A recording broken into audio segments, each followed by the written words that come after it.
नमस्कार साथियों, हम आपके सामने हाजिर हैं 13 अप्रैल 2024 के मोस्ट इम्पॉर्टेंट करंट अफेयर्स के रिवीजन के साथ में, जहां पर हम आपके सामने कुछ मल्टीपल चॉइस क्वेश्चंस आपको देंगे और आप उनका आंसर देकर अपने खुद की तैयारियों को टेस्ट कर सकते हैं। साथ ही हो सकता है आपको कुछ क्वेश्चंस नए लगें जो आपको ना पता हो, तो उनके सोल्यूशन और आंसर हम आपको बताएंगे।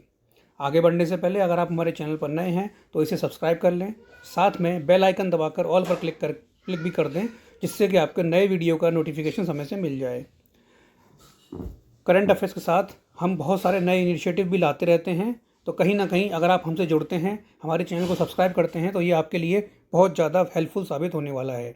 चलिए शुरू करते हैं करंट अफेयर्स 13 अप्रैल 2024 का revision through multiple choice questions. पहला क्वेश्चन आपके सामने ये रहा, what is the primary objective of CDP Suraksha platform recently seen in news.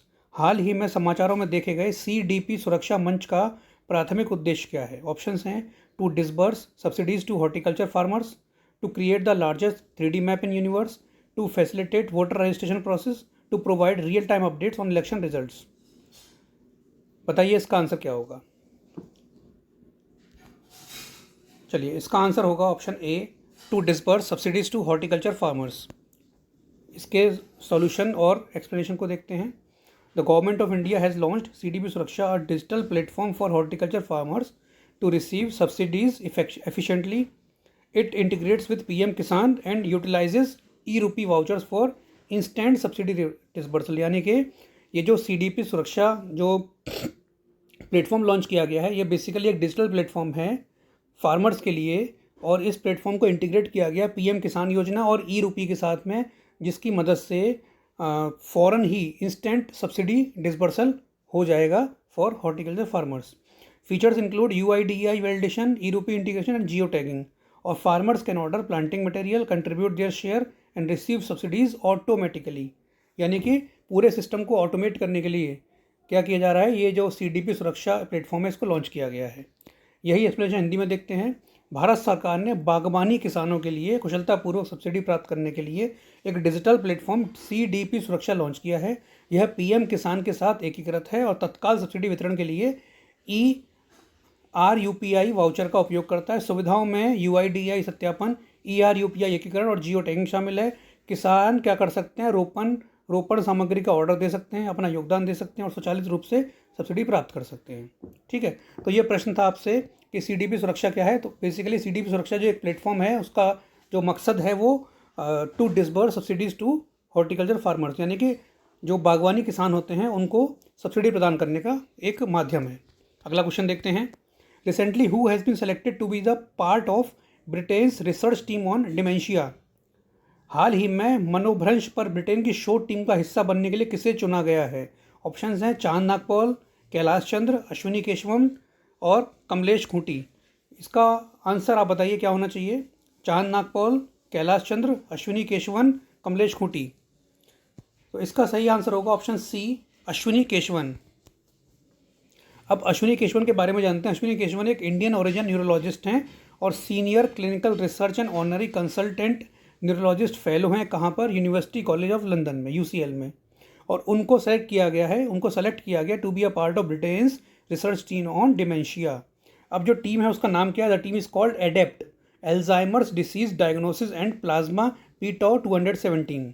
ये टीम फोकस किस पर करेगी, this team will focus on the biomarker p-tau217 which reflects the level of 2 proteins found in the brain. अब 2 protein जो brain में होती हैं जो कि एल्जाइमर डिसीज एसोसिएटेड हैं, वो हैं amyloid and tau. The team will conduct a clinical trial to see if measuring p-tau217 in the blood can increase the rate of diagnosis for Alzheimer's disease in people with early dementia as well as in those with mild progressive memory problems। ठीक है, हिंदी में देखते हैं। भारतीय मूल की neurologist और university college London में सीनियर क्लिनिकल रिसर्च और मानस सलाहकार neurologist fellow doctor Ashwini Keshavan को डिमेंशिया पर ब्रिटेन की शोध टीम का हिस्सा बनने के लिए चुना गया है। एडेप्ट टीम का नाम है, एडेप्ट नाम का टीम बायोमार्कर p-tau217 पर ध्यान केंद्रित करेगी, जो मस्तिष्क में पाए जाने वाले 2 प्रोटीनों के स्तर को दर्शाता है जो अल्जाइमर रोग से जुड़े हैं। और प्रोटीन कौन से हैं, अमाइलॉइड और टाउ। टीम यह देखने के लिए एक नैनादिक परीक्षण करेगी कि क्या रक्त में p-tau217 को मापने में प्रारंभिक मनोभ्रंश वाले लोगों के साथ हल्के प्रगतिशील स्मृति समस्याओं वाले लोगों के साथ अल्जाइमर रोग के निदान की दर में वृद्धि हो सकती है। ठीक है, तो क्वेश्चन था कि who has been selected to be the part of Britain research team on dementia. Answer है Ashwini Keshavan. Next, Canara bank recently signed an MOU with which institution for providing financial support to startups. Canara bank ने हाल ही में startup को वित्तीय सहायता प्रदान करने के लिए किस संस्था के साथ एक समझौता ज्ञापन पर हस्ताक्षर किए हैं। ऑप्शन हैं IIT Madras, IIT Bombay, IIT Delhi, IIT Kanpur. चलिए आप बताइए आप कि इसका आंसर क्या होना चाहिए, IIT Madras, IIT Bombay, IIT Delhi या IIT कानपुर। सही उत्तर होगा ऑप्शन बी, IIT बॉम्बे। तो Canara bank and society of innovation entrepreneurship sign IIT Bombay formalize collaboration via a memorandum of understanding. This collaboration aims to bolster the startup sector by offering financial aid and support.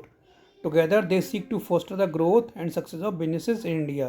Canara bank और society for innovation and entrepreneurship IIT Bombay ने एक समझौता ज्ञापन के माध्यम से सहयोग को औपचारिक रूप दिया है। इस सहयोग का उद्देश्य वित्तीय सहायता प्रदान करके स्टार्टअप क्षेत्र को बढ़ावा देना है। साथ मिलकर वे भारत में व्यवसायों की वृद्धि और सफलता को बढ़ावा देना चाहते हैं। तो ये क्वेश्चन था आपसे कि कैनरा बैंक ने किसके साथ MOU साइन किया है for providing financial support to startups. Answer है IIT बॉम्बे। अगला क्वेश्चन देखेंगे, recently which space organization has been directed to establish a time standard for the moon called coordinated lunar time LTC। हाल ही में किस अंतरिक्ष संगठन को चंद्रमा के लिए समन्वित चंद्र समय LTC नामक एक समय मानक स्थापित करने का निर्देश दिया गया है। तो CNSA, JAXA, इसरो, नासा। बताइए इसका आंसर क्या होना चाहिए। क्वेश्चन है, हाल ही में किस अंतरिक्ष संगठन को चंद्रमा के लिए समन्वित चंद्र समय LTC नामक एक समय मानक स्थापित करने का निर्देश दिया गया है। ऑप्शन होगा, करेक्ट आंसर होगा ऑप्शन डी, नासा। तो NASA has been tasked with establishing coordinated lunar time as a unified standard for timekeeping on the moon and other celestial bodies. Unlike time zeros, time standards define units of time and aid in timekeeping. With lunar missions planned, a standard is crucial due to varying gravitational forces and celestial influences. देखिए मुद्दा क्या है कि आने वाले समय में बहुत सारे लूनर मिशन क्या है प्लान्ड हैं ऑलरेडी पहले से। तो नासा को ये डायरेक्शन दिए गए हैं बाय इंटरनेशनल यूनियन कि आप क्या करो, एक कोऑर्डिनेटेड लूनर टाइम सेटअप करो, जिससे कि ये क्यों करना पड़ेगा, इसलिए करना पड़ेगा क्योंकि चंद्रमा पर ग्रेविटेशनल फोर्स धरती के कंपैरिजन में अलग होता है, प्लस चंद्रमा के ऊपर और जो ग्रह और उपग्रह हैं उनका भी क्या पड़ता है, उनके फोर्सेस वगैरह वहाँ बहुत आते रहते हैं। तो इस वजह से क्या है कि वहाँ पर एक कोऑर्डिनेटेड लूनर टाइम होना बहुत ज़रूरी है टाइम कीपिंग के लिए। समय समन्वित चंद्र समय स्थापित करने को काम को दिया गया ताकि क्या कर सकें, टाइम कीपिंग के लिए एक एकीकृत मानक के रूप में उसको बनाया जा सके। ठीक है, तो कुल मिलाकर हु हैज़ बीन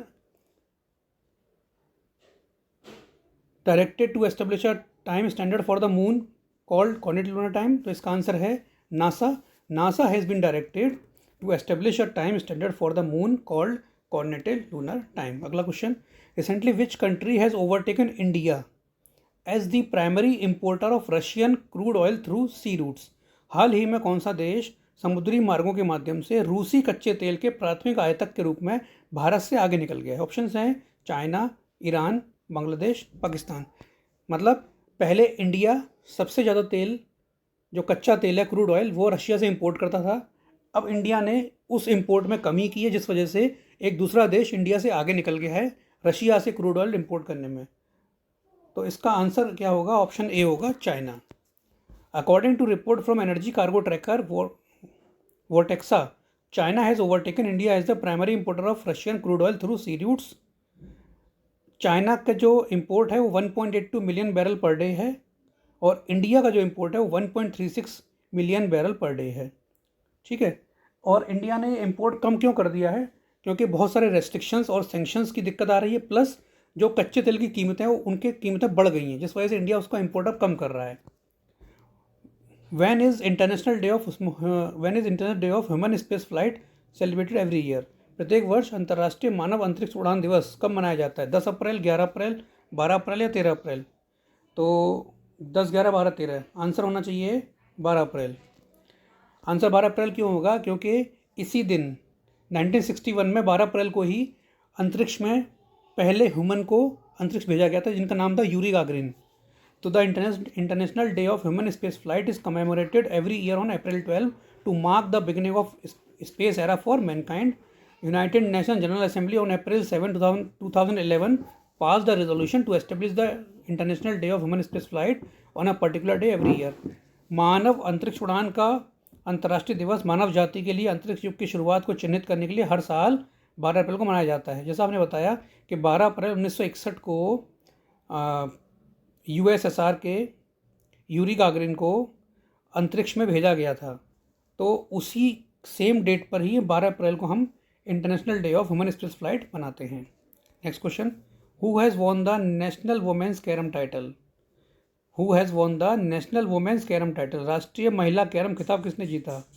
के नागज्योति, ज्योति रंधावा, रश्मि कुमारी, निहारिका कुमारी? बताइए इसका आंसर क्या होगा? के नागज्योति, ज्योति रंधावा, रश्मि कुमारी, निहारिका कुमारी। तो इसका आंसर होगा ऑप्शन सी, रश्मि कुमारी।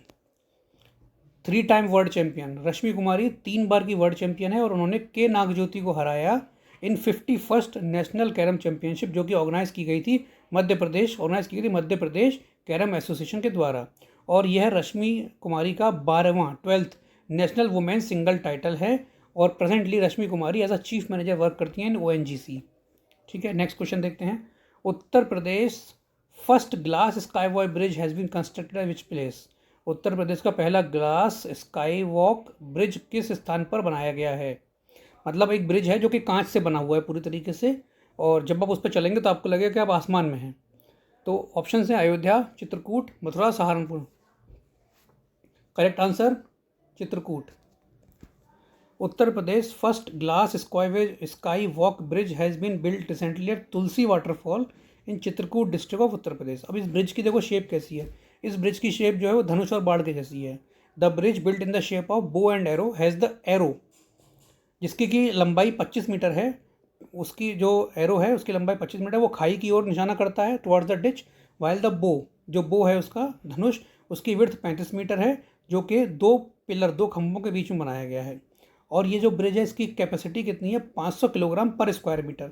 1 स्क्वायर मीटर में ये 500 किलोग्राम के वजन को झेल सकता है। अगला क्वेश्चन देखेंगे। Indian army started the induction of control and reporting systems under which project? भारतीय सेना ने किस परियोजना के तहत नियंत्रण और रिपोर्टिंग प्रणाली को शामिल करना शुरू किया? अजेय, आकाश, तलवार, आकाश तीर। सही ऑप्शन होगा डी, आकाश तीर। तो भारतीय सेना ने अपनी वायु रक्षा क्षमताओं को बढ़ाने के उद्देश्य से एक रणनीतिक कदम प्रोजेक्ट आकाश तीर के हिस्से के रूप में नियंत्रण और रिपोर्टिंग सिस्टम के कार्यान्वयन की शुरुआत की है। यह भारत इलेक्ट्रॉनिक्स लिमिटेड द्वारा विकसित है और इस परियोजना का उद्देश्य सेना को वायु रक्षा तंत्र की परिचालन दक्षता और एकीकरण को महत्वपूर्ण रूप से बढ़ावा देना है। Means Indian Army has initiated the implementation of control and reporting system as a part of Project Akash Tir, a strategic move aiming at bolstering its air defense capabilities। और ये डेवलप किया गया है BEL भारत इलेक्ट्रॉनिक्स लिमिटेड के द्वारा, और project का aim है significantly enhancing the operational efficiency and integration of the army's air defence mechanisms. Next question, who has been appointed as the US India tax forum head of US India tax forum? US India tax forum का प्रमुख किसे नियुक्त किया गया? Option हैं सुशील शर्मा, श्रीनिवास पल्लिया, मनीष शाह, तरुण बजाज। तो इसका correct answer होगा option D, Tarun Bajaj. US India strategic and partnership forum has appointed former revenue secretary and ex secretary of economic affairs Tarun Bajaj as the head of US India tax forum. यानी कि US India strategic and partnership forum ने पूर्व राजस्व सचिव और आर्थिक मामलों के पूर्व सचिव तरुण बजाज को US इंडिया टैक्स फोरम का प्रमुख नियुक्त किया गया है। वह 1998 बैच के सेवानिवृत्त IAS अधिकारी हैं। He is the 1998 batch retired IAS officer from Haryana cadre. ठीक है। Question 11, recently which bank became the first private sector bank to open a branch in Lakshadweep? हाल ही में कौन सा बैंक लक्षद्वीप में शाखा खोलने वाला पहला निजी बैंक बन गया है? Axis bank, HDFC bank, yes bank, ICICI bank. Answer इसका होगा ऑप्शन बी, HDFC बैंक। तो HDFC bank makes history as the first private bank to establish a branch in India's Lakshadweep और specially at Kavaratti island. Previously only government banks operated in this region. Notably, HDFC plans to introduce unique QR-based transaction for retailers, potentially revolutionizing banking in island territory. HDFC bank ने भारत के लक्षद्वीप, विशेष रूप से कावारती द्वीप में शाखा स्थापित करने वाले पहले निजी बैंक के रूप में इतिहास रचा। इससे पहले वहाँ सिर्फ सरकारी बैंकें ही थीं। अगला question, recently who has become the first Indian monk to be honoured with the American president's gold volunteer service award. हाल ही में अमेरिकी राष्ट्रपति के गोल्ड वॉलंटियर सर्विस पुरस्कार से सम्मानित होने वाले पहले भारतीय भिक्षु कौन बने हैं? ऑप्शन हैं आचार्य लोकेश मुनि, राघवेश्वर भारती, विजयेंद्र सरस्वती, भारती तीर्थ। तो इसका सही उत्तर होगा ऑप्शन ए, आचार्य लोकेश मुनि। तो Jain Acharya Lokesh Muni is the first Indian monk to receive the American president's gold volunteer service award in 2024। He is the founder of Ayushmi Vishwa Bharati and World Peace Center and is recognized for his contributions to humanity and public good. वह अहिंसा विश्व भारती और विश्व शांति केंद्र के संस्थापक हैं और मानव और सार्वजनिक भलाई, मानवता और सार्वजनिक भलाई में उनके योगदान के लिए उनको वो पहचाने जाते हैं। और उनको जैन आचार्य लोकेश मुनि को अमेरिका के राष्ट्रपति द्वारा 2024 गोल्ड वॉलंटियर सर्विस पुरस्कार दिया गया है और वह ये पुरस्कार पाने वाले पहले भारतीय भिक्षु हैं। अगला question, Wayanad wildlife sanctuary recently seen in news is located in which state. हाल ही में खबरों में रहा वायनाड वन्यजीव अभयारण्य किस राज्य में स्थित है? केरला, तेलंगाना, महाराष्ट्र, कर्नाटका। सही उत्तर होगा ऑप्शन ए, केरला। तो केरल के वायनाड में स्थित वायनाड वन्यजीव अभयारण्य के भीतर सुल्तान बाथरी वन रेंज में हाल ही में आग लगने से लगभग 100 हेक्टेयर जंगल नष्ट हो गया। अभ्यारण्य विभिन्न जनजातियों के घर है और सागौन, शीशम, नीलगिरी और सिल्वर ओक सहित विविध वनस्पतियों का दावा करता है। यानी कि लगभग 100 हेक्टेयर के आसपास की जो फॉरेस्ट है वो जंगल में आग लगने की वजह से बर्बाद हो गया। किसकी बात कर रहे हैं हम? वायनाड वाइल्ड लाइफ सेंचुरी जो कि वायनाड केरला में लोकेटेड है, उसकी बात कर रहे हैं। Next question, which of the following Indian university oblique institution has topped in the Quacquarelli Symonds world university rankings by subject 2024 from India. हाल ही में किस भारतीय विश्वविद्यालय या संस्थान ने विषय के अनुसार QS वर्ल्ड यूनिवर्सिटी रैंकिंग 2024 में भारत से शीर्ष स्थान प्राप्त किया है? मतलब वर्ल्ड में नंबर 1 नहीं है, लेकिन इंडिया की जितनी यूनिवर्सिटीज़ उस लिस्ट में आई है उनमें नंबर 1 पे वो है। Option Aligarh Muslim university, IIT Bombay, IIM Ahmedabad, Jawaharlal Nehru university. तो सही उत्तर होगा option D, Jawaharlal Nehru university. तो Jawaharlal Nehru university leads among Indian institutions securing the 20th position globally for development studies. और जो वर्ल्ड में नंबर 1 पे थी वो मैसाचुसेट्स इंस्टीट्यूट है जो कि MIT है, has been ranked at number 1 in the world by QS world rankings for straight 12 years. लगातार 12वीं साल नंबर 1 पे कौन रहा? MIT। ठीक है, अब यहाँ पे हमारा आज का सेशन समाप्त होता है। हमने 13 अप्रैल 2024 के करंट अफेयर्स के क्वेश्चन का रिवीजन किया और आपने अपनी तैयारियों को भांपा होगा, देखा होगा, परखा होगा। और ऐसे ही हम डेली बेसिस पर करंट अफेयर्स का रिवीजन कराते रहेंगे। तो हमसे जुड़ते रहिए और जो लोग हमसे ऑलरेडी जुड़े हुए हैं वो हमारे सेशंस को एंजॉय करिए, प्लस अपनी तैयारियों को और ऊंचे स्तर तक पहुंचाइए।